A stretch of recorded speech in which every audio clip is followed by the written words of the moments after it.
বাড়ি থেকে তুলে নিয়ে গিয়ে এক ঠিকাদারকে খুনের অভিযোগে চাঞ্চল্য ছড়ালো মালদার চাঁচল থানার রণঘাট গ্রামে। জানা গিয়েছে মৃতের নাম মোহাম্মদ ইসমাইল। গত মঙ্গলবার বাড়ি থেকে প্রায় 40 কিলোমিটার দূরে পুকুরিয়া এলাকার একটি নির্জন মাঠ থেকে উদ্ধার হয় তার ক্ষত বিক্ষত মৃতদেহ। ময়নাতদন্তের পর বৃহস্পতিবার শেষকৃত্য সম্পন্ন হয়। এই ঘটনায় মনসুর আলী নামের এক উকিলের বিরুদ্ধে অভিযোগ এনেছে পরিবারের সদস্যরা। সোমবার বিকেলে মনসুরের সঙ্গে গাড়ি করে বাড়ি থেকে বেরিয়ে যায়। এরপরই মঙ্গলবার তার মৃতদেহ উদ্ধার হয়। এই ঘটনায় মনসুরের বিরুদ্ধে চাঁচল থানায় অভিযোগ দায়ের মৃতের পরিবারের। অভিযোগ হলো কি, মনসুর নামে একটা অ্যাডভোকেট আমার ভাইয়ের বাড়িতে আসা যাওয়া করতো।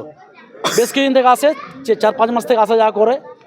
তারপরে যেদিন মরে তার একদিন আগে, যেদিন আমরা পাই ডেড বডিটা, তার একদিন আগে আমার ভাইকে 4 চাকা গাড়িতে নিয়ে গেছে।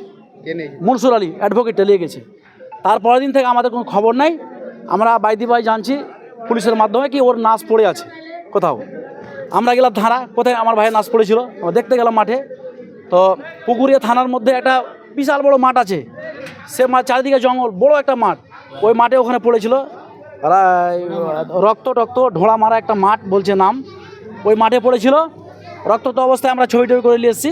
পুলিশ ওখান থেকে উঠিয়ে নিয়ে সদরে পাঠিয়েছে। সদরে আমরা পোস্টমর্টম করে কালকে এসে মাটি দিয়েছি। কি অবস্থায় বডিটা পড়েছিল?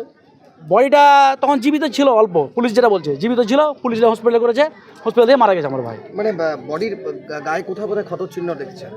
এই মুখটুকে মেরেছে, এখানে মেরেছে, মাথা ফাটিয়ে দিয়েছে, মাথা সব ব্লাড, পিছনটা ফাটিয়ে দেয়, সব ব্লাড পড়ে মরে গেছে।